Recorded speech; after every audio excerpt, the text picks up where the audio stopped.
Good morning! Yung anak ko ay namalengke. Galing siya sa trabaho, dumiretso ng palengke, bumili ng kaunting gulay, at isang katerbang isda na galunggong.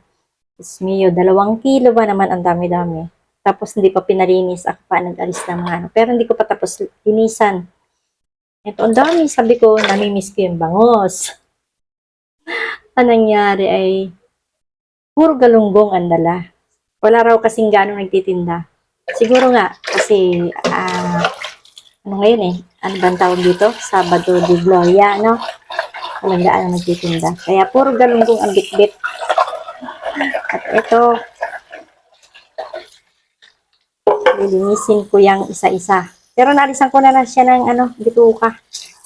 So,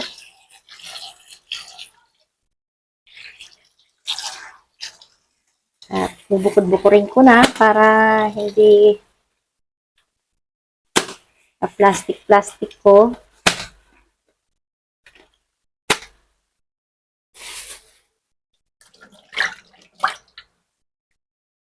Matalsikan kasi yung cellphone ko ng tubig. So, linis na to. Tinanggalan ko na ng mga hasang at bituka. Anlaw na lang siya.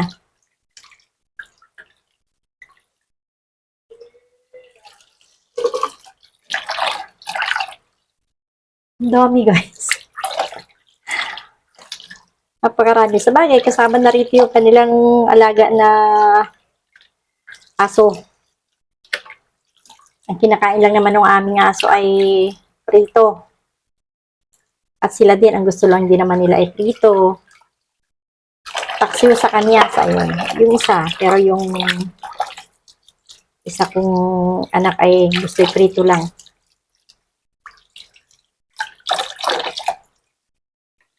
Tapos 3 lang naman kaming kakain ito.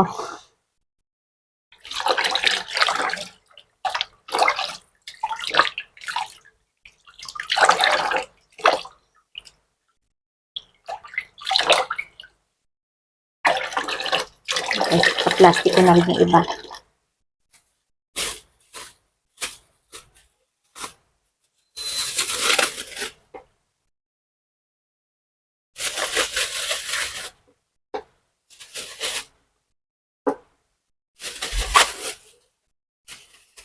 Ayan.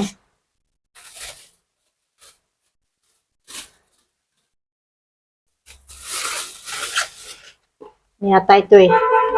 2 linggong galunggong. Ay, andyan na ang truck ng basura. Hahakot na sila ng basura.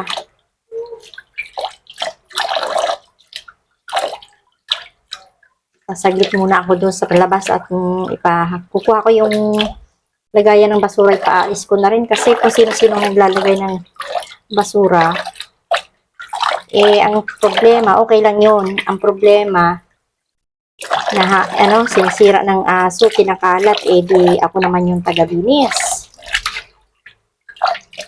Ayan guys, pupuntahan ko muna ang yung truck. Andyan na yung truck.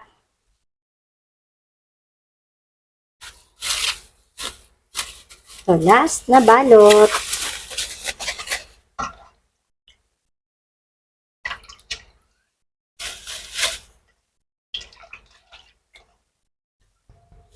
Puro galunggong. Saka na lang kami bibili ng iba-ibang klaseng isda. Pwedeng sikangin. Ito naman pwede rin eh. Ayan, naka-4 na balot siya.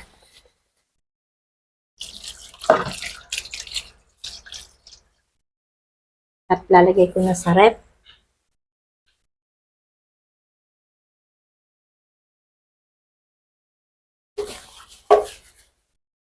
And guys, thank you sa inyong lahat.